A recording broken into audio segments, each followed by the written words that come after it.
As teachers, we know that the unexpected can happen at any time. Whether it's a sudden illness, a family emergency, or just a much needed personal day, having a planned or unplanned absence can be a stressful experience. But how can you make the process of planning for a substitute as stress-free and seamless as possible? How can you make it so that it's even worth taking a day off when you have to consider that sometimes making a substitute plan is more work than taking a day off?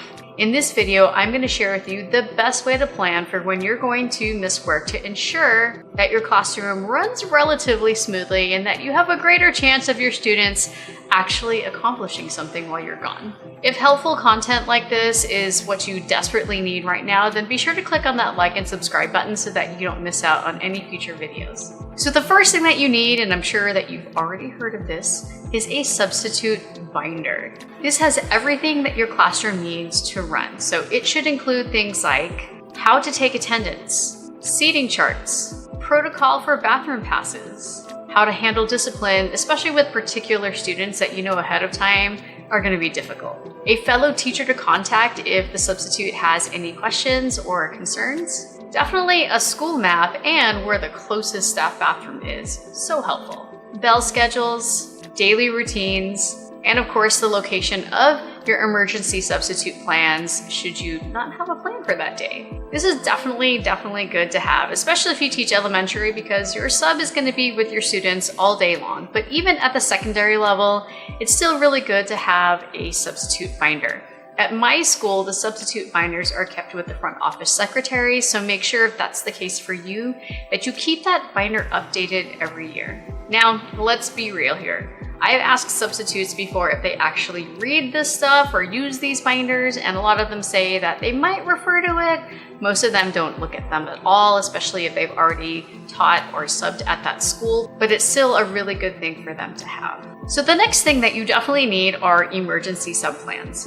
Now, I don't actually have these because of the way that I run my classroom. Most of you know that I use the Modern Classroom Project model, which means that my students get an entire unit ahead of time and it's very much self-paced. So this means that my students have a list of all the assignments and they know what to work on next, whether I'm absent or they're absent, they just know what they're supposed to do next. Also, anything that I do gets pushed out in Google Classroom, so students can always refer to that in my absence. Now, if you don't use a system like this, then you definitely want to have some emergency substitute plans. These should definitely be an activity that you don't normally teach during the school year. So for me, that would include a story or some articles in the textbook that I normally don't read with the students because frankly, I can't cover everything in the textbook.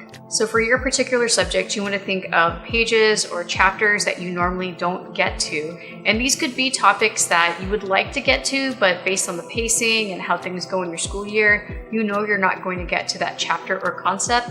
So that would actually be perfect for emergency sub-plans. You can also make packets ahead of time that will include extra practice in terms of things that you have already done this school year, because it's always good for kids to practice more, whether it's practicing reading and comprehension questions or vocabulary or math, just anything like that that you know that they would benefit from doing and that will keep them occupied for the entire class period. And then if you trust your substitute and you trust your kids, this is important, you can also have online programs that students can use for additional lessons or practice. So obviously the next thing that you need if you're going to miss a day of school is detailed lesson plans. Now, definitely the best way to do this is to lead up the lessons to the day that you're going to be gone. So you definitely don't want to be absent on a day when you need to teach a big concept. That just doesn't make sense because the substitute may not understand that concept or just may not teach at all. So you want to try to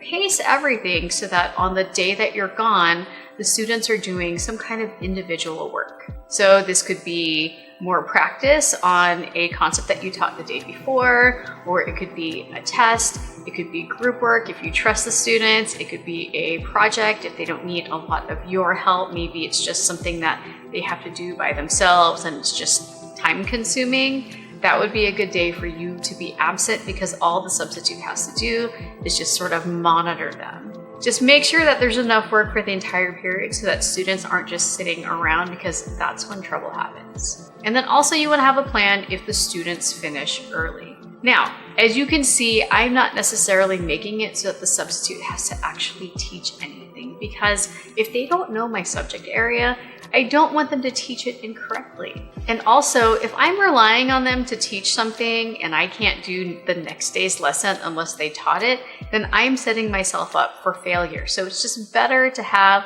a class period where the students are doing individual or group work and it's not reliant on a teacher leading it. The next thing is I like to prepare my students for when I'm going to miss a day of work and when there's going to be a substitute. I think it's important to let the kids know ahead of time, because that way they can kind of be in the mindset that when I'm gone, the expectations are going to be different. I expect them actually to behave better for a sub than they would for me. And then you also want to, ahead of time, write the agenda on the board so that when the students come in, it's already ready to go, especially if you don't have a substitute and it's just other teachers covering your classes, then the agenda will be on the board because no one's going to be there to write it. Also, if you have a learning management system like Google Classroom or something like that, use that to send out the agenda as well. I would double up online and on the board. And then you can also appoint some students ahead of time to help the substitute out and answer any questions if there are any. You can also ask those students to take attendance or just kind of make sure that things run smoothly in the classroom if you trust them. And then you can also let the kids know ahead of time for any consequences or rewards for good or bad behavior. So if you want to give them some kind of reward, like a movie or something like that for being good, or candy, or I don't know, whatever makes you happy, you can do that. But you can also definitely let them know the consequence of bad behavior. Just be careful, because you don't want to punish the whole class if there's just a few knuckleheads that were acting up during that time. The next thing that you want to consider when you're going to be absent is whether or not you're going to tell your colleagues. So obviously you have to call into a system or let somebody know that you're going to be absent, but that's usually like the front office secretary or maybe your administrator. I don't always tell my colleagues, it just kind of depends, because sometimes they get upset when you're gone, especially if they have to cover your classes. It just depends on how you get along with the people in your school. But it is helpful if you do have someone who, you're good colleagues with, you're good friends with, or you just get along with, and let them know ahead of time. And the reason why I do this is so that they can maybe help out, especially if it's an unplanned absence, or just ask them to keep an eye out on my class, or to be there if the substitute has any questions. I just kind of have like a buddy system with my neighbor, because we both teach the same subject in the same grade, and we help each other out when the other person is going to be absent and it's unplanned especially. And this would be the person whose name you put in the sub binder, who the substitute can reach out to. Now, the next step is preparing for unplanned absences, which sounds kind of interesting because it's unplanned. If you are going to be absent and it was completely unplanned, you got sick or your kid got sick or just something came up, then you definitely want to let your front office secretary or whoever is in charge of those absences and the substitutes, ask them if they can maybe put the substitute binder on your desk. If you can, again, use a learning management system like Google Classroom, which I can access from at home, you can also send out the plans for that day and say, hey, can you please let whoever is your substitute today, let them know what the plan is. And that has actually worked really well for me and my classes, because my students will check Google Classroom to see what they're supposed to do that day. Now, if you do have a trusted colleague, this is where it's nice to have a buddy system.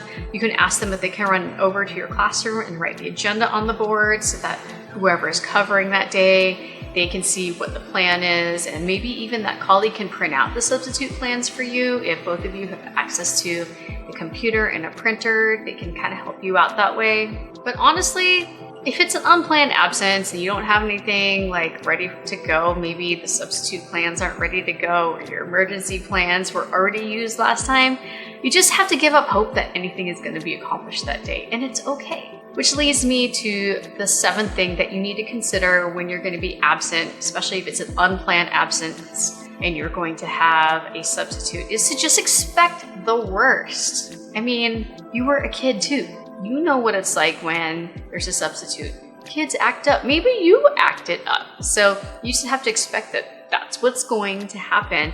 And if it doesn't go that bad, well then that's just beautiful. So even with the best laid plans, even with the most meticulous lesson plans, things will go wrong. You will have students that will listen, and then you'll have a group of students that are like, sweet, I get a day off and I don't have to do anything. And then you'll have a handful of knuckleheads who will intentionally act up and do things that they're not supposed to do. It's just how it is. Now you need to decide ahead of time how much that means to you, because what happens in your classroom in your absence is literally out of your control. I mean, there should be consequences for the more egregious things that kids are doing, like writing on the board or standing at the desk or hitting a student or anything like that, the obvious things. But for the kids who just don't do anything, I really think you should just let it go. The worst things I've actually seen happen are students doing things, like I said, starting fights. I've had colleagues where they told me that students stole some of their stuff, went through the desk and stole stuff. But otherwise, just know that when you're gone, the worst will probably happen, and you can be pleasantly surprised by just nothing happening. That, to me, that's the best case scenario, is that nothing happens. It's just a boring old day. And oh boy, would I give them a reward for actually doing the work while I was gone. That would be amazing. But otherwise, I just expect that it's a wasted day. Nothing gets accomplished and we get behind. Now, catching up can definitely be hard because you were gone for a day and the kids didn't do any work. I mean, hopefully you planned for the kids not to do much, but if you actually get really far behind because of that missed day and you can't figure out how to catch the kids up, then you definitely want to click on this video next, where I talk about the ways to catch up when your kids are behind.